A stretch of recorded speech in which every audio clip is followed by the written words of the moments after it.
दोस्तों, पिछले 3 से 4 सालों में एनसीआर के कई इलाकों में प्रॉपर्टी प्राइस इतनी तेजी से भागे कि मिडिल क्लास पूरी तरह दबाव में आ गया।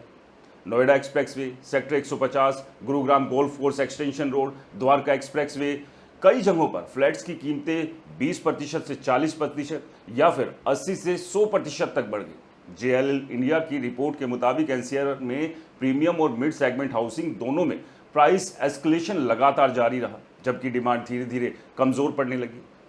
सोचिए, जो फ्लैट 2020 में 90 लाख का था, आज वो 1 करोड़ 40 लाख तक पहुंच गया, लेकिन सैलरी उतनी नहीं। कॉर्पोरेट्स एम्प्लॉयज़ की इनकम 7 से 10% के आसपास है, जबकि प्रॉपर्टी प्राइस कई जगह 25 से 30% तक उछल गए। अब ईएमआई का गणित देखिए, अगर कोई आदमी 1 करोड़ 80 लाख का फ्लैट खरीदता है और 20% डाउन पेमेंट देता है, तो भी उसे लगभग 1 करोड़ 40 लाख रुपए का लोन लेना पड़ेगा। आज के इंटरेस्ट रेट पर उसकी ईएमआई करीब 1,20,000 से 1,40,000 रुपए महीने जा सकती है। यानी अपर मिडिल क्लास फैमिली भी अब 2 बार सोच रही है कि क्या इतनी बड़ी फाइनेंशियल लायबिलिटी लेना सही रहेगा।